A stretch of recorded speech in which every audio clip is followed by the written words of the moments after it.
Hello everyone. Welcome to केनी studies.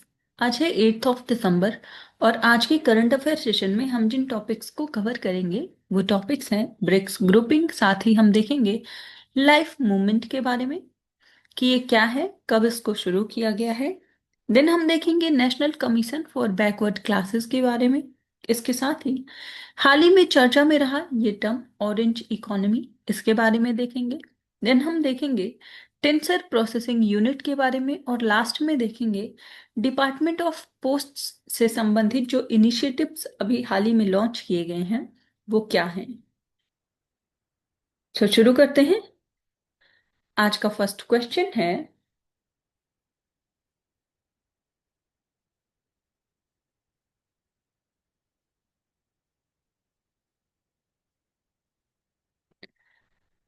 Consider the following statements regarding BRICS grouping. So यहाँ पर जो BRICS का समूह है उससे संबंधित कुछ कथन दिए गए हैं जिन पर आपको विचार करना है।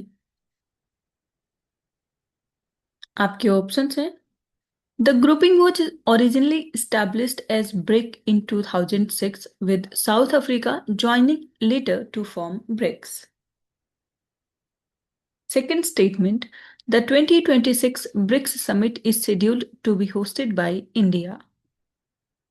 And third, Thailand has formally expressed its intention to join BRICS as a full member to strengthen its geopolitical ties.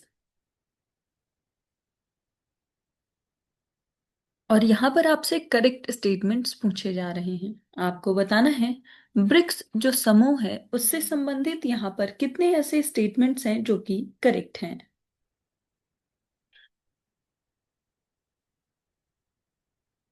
और इस क्वेश्चन में आपका करेक्ट ऑप्शन हो जाएगा ऑप्शन सी। सो यहाँ पर ये तीनों ही स्टेटमेंट्स करेक्ट हैं। आप ध्यान रखेंगे 2026 में जो ब्रिक्स का समिट होगा वो इंडिया होस्ट करेगा। आप देख सकते हैं, the first ministerial meeting of BRIC was in 2006 and the first summit was in 2009. So South Africa joined in 2011, changing the acronym to BRICS. So following the rotation of the presidency, India is set to host the 18th BRICS summit in 2026, taking over the presidency from Brazil. So Thailand has formally expressed its intention to join BRICS and is seeking India's support for this bid. So BRICS की बात करें तो ये एक inter governmental organization है comprising of countries like Brazil, China, Egypt, Ethiopia, India, Indonesia, Iran, Russia, South Africa, Saudi Arab and UAE. So ये जो BRIC term है इसको कॉइन किया है British economist Jim O'Neill ने। आप ये ध्यान रखेंगे। आपने देखा कि ब्रिक्स को फॉर्म किया गया 2009 में और जो पहली समिट इसकी हुई है वो हुई है रशिया में।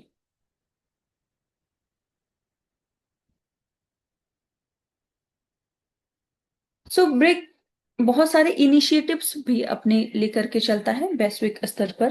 Brick has implemented initiatives that could reform the global financial systems such as new development bank, the BRICS contingent reserve arrangement, BRICS pay and BRICS joint statistical publication।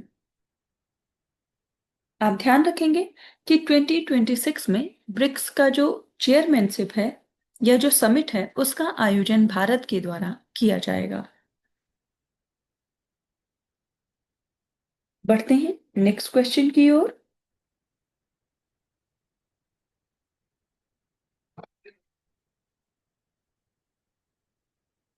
Consider the following statements regarding the life movement mentioned in India's climate ambitions। यहाँ पर आपसे पूछा जा रहा है जो भारत की जलवायु महत्वाकांक्षाओं में उल्लिखित लाइफ मूवमेंट है या लाइफ मिशन है उससे संबंधित कुछ कथन दिए गए हैं जिन पर आपको विचार करना है। फर्स्ट स्टेटमेंट है, It is a global initiative led by the United Nations Environment Programme to ban single-use plastics. And second, it was introduced by India to mainstream sustainable lifestyles through behavioral change campaigns. Third, it focuses on encouraging low carbon consumption and resource efficient habits at an individual level. और आपको बताना है life movement से संबंधित यहाँ पर कितने ऐसे स्टेटमेंट्स हैं जो कि करेक्ट हैं।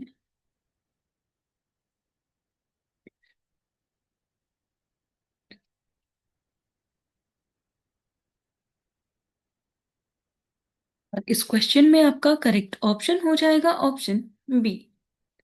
सो यहाँ पर दो स्टेटमेंट्स करेक्ट हैं और वो स्टेटमेंट्स हैं सेकंड और थर्ड। फर्स्ट स्टेटमेंट इनकरेक्ट है क्योंकि ये जो लाइफ मूवमेंट है ये इनिशिएटिव इंडिया का है ना कि यूएनईपी का।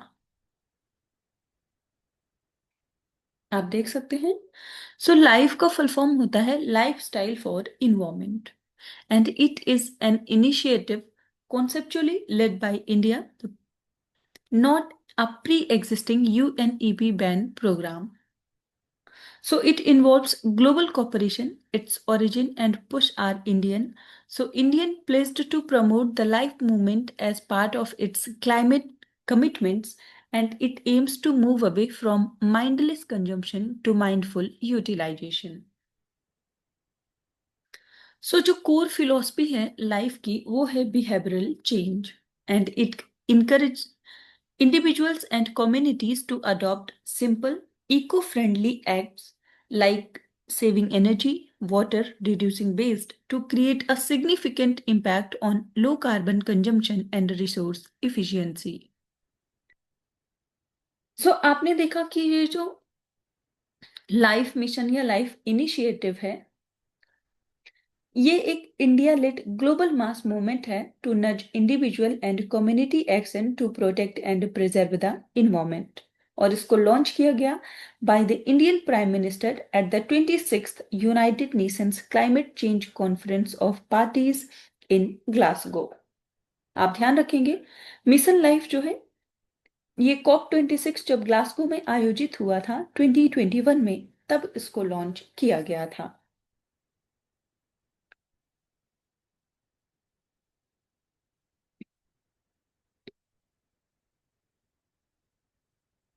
तो जो स्पिरिट है इस मॉडल की वो है P3 जिनमें शामिल है प्रो प्लैनेट पीपल। बढ़ते हैं नेक्स्ट क्वेश्चन की ओर।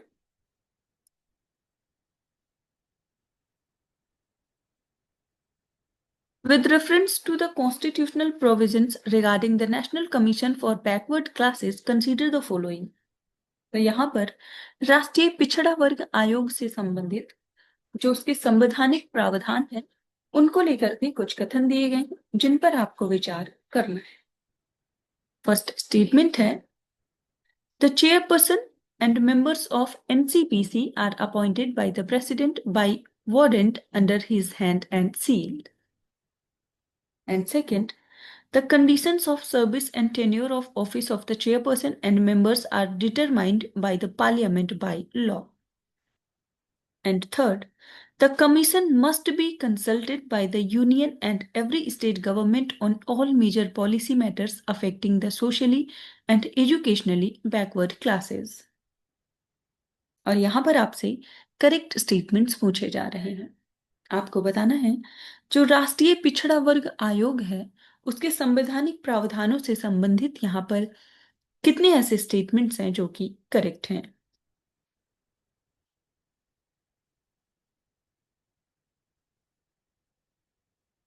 और इस क्वेश्चन में आपका करेक्ट ऑप्शन हो जाएगा ऑप्शन बी।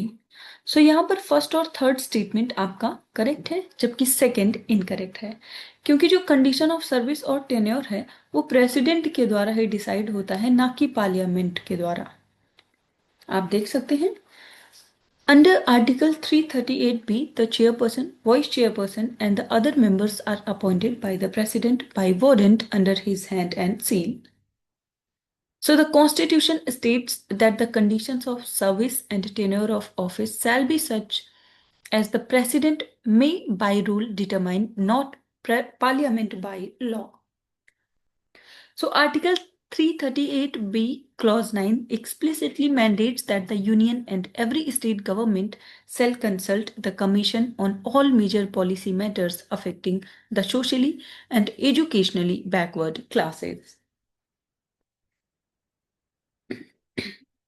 क्योंकि आपने देखा कि संविधान में इसका वर्णन है, तो ये एक कॉन्स्टिट्यूशनल बॉडी है जो कि वर्क करती है under the ministry of social justice and empowerment. So originally it was a statutory body established in 1993. Then through the National Commission of Backward Classes Act of 2018, through the 102nd constitutional amendment, it was granted constitutional status. आप ध्यान रखेंगे कि इसका जो वर्णन है वो article 338B में किया गया है. इसका हेडक्वार्टर है न्यू दिल्ली में और वर्तमान समय में इसके चेयरमैन हैं Hansraj Gangaram Ahir. So the main work of the commission is to participate in and advise actively on the socio-economic development of the socially backward classes along with evaluating the progress of their development. बढ़ते हैं next question की ओर.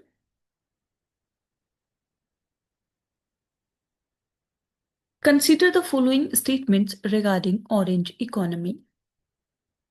So यहाँ पर जो orange economy है उससे संबंधित कुछ कथन दिए गए हैं जिन पर आपको विचार करना है. फर्स्ट स्टेटमेंट है, a key feature of the orange economy is its heavy reliance on physical infrastructure and tangible assets rather than individual creativity and intellectual property.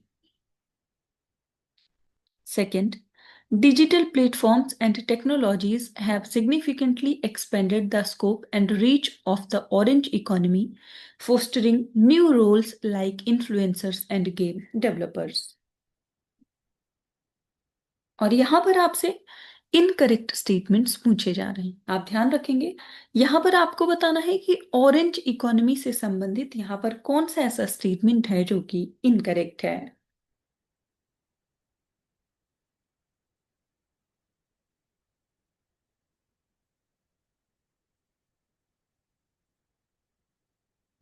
और इस क्वेश्चन में आपका करेक्ट ऑप्शन हो जाएगा option B, sorry option A. So आपसे incorrect पूछा है तो फर्स्ट स्टेटमेंट आपका इनकरेक्ट है जबकि सेकंड करेक्ट है. आप देख सकते हैं.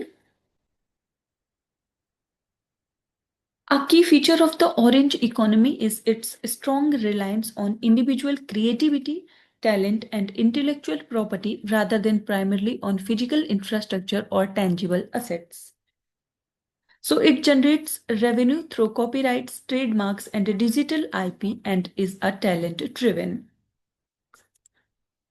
So digital platforms and technologies have played a transformative role in the orange economy. They have expanded its scope by creating new avenues for content creation, distribution, and monetization, leading to the emergence of new roles such as social media influencers, streamers, app developers, and online content creators. So, digital transformation is a crucial aspect of its recent growth. जो orange economy है ये knowledge based होती है, economic driven होती है, interconnected होती है क्योंकि ये कनेक्ट करती है अदर सेक्टर्स को like technology, tourism and education. और ये जो कल्चरल हेरिटेज है या कल्चरल एक्सप्रेशन है उसको भी बढ़ावा देती है.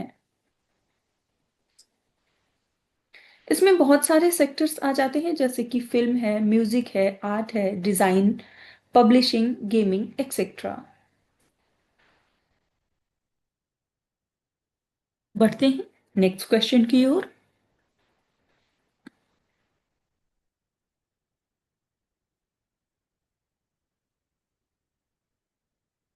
Tensor processing unit is developed by which organization? यहाँ पर आपसे पूछा जा रहा है, जो टेंसर प्रोसेसिंग यूनिट है वो किस संगठन के द्वारा विकसित की गई है। आपके ऑप्शंस हैं गूगल, माइक्रोसॉफ्ट, मेटा या फिर अमेजॉन।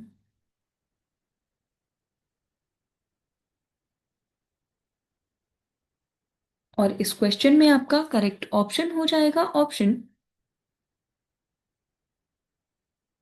ए। सो ये जो टेंसर प्रोसेसिंग यूनिट है इसको डेवलप किया है गूगल ने।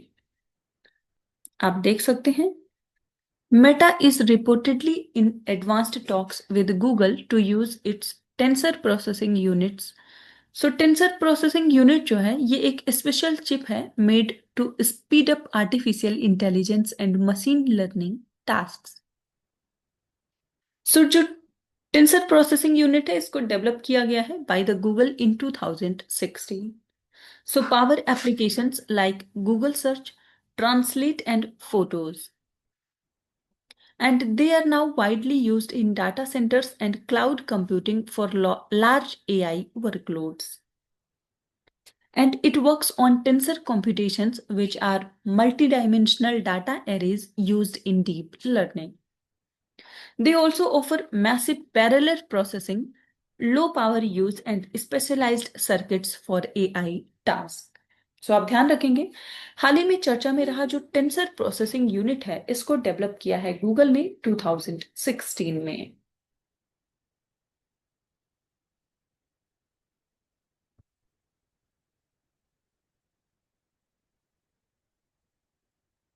बढ़ते हैं नेक्स्ट क्वेश्चन की ओर।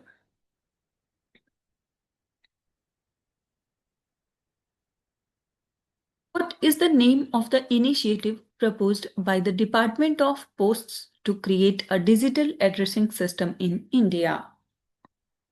सो यहाँ पर आपसे पूछा जा रहा है, भारत में डिजिटल एड्रेसिंग प्रणाली बनाने के लिए डाक विभाग द्वारा प्रस्तावित पहल का नाम क्या है। आपके ऑप्शंस हैं भुवन, ध्रुव, सरल या फिर डिजी पोस्ट।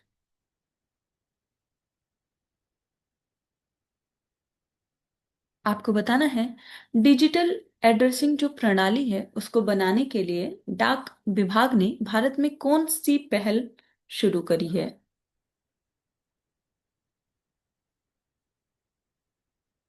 और इस क्वेश्चन में आपका करेक्ट ऑप्शन हो जाएगा ऑप्शन बी। सो इस इनिशिएटिव का नाम है ध्रुव।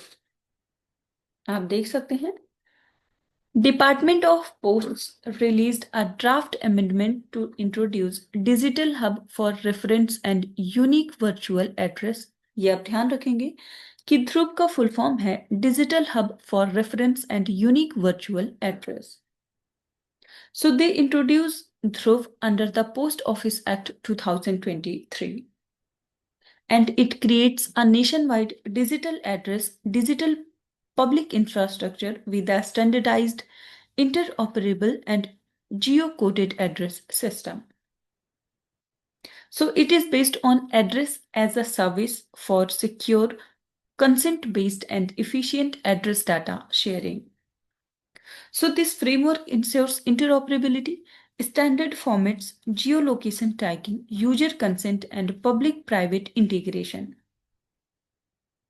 So digital addresses will support e-governance, online commerce, urban planning, and emergency services like Aadhaar and UPI.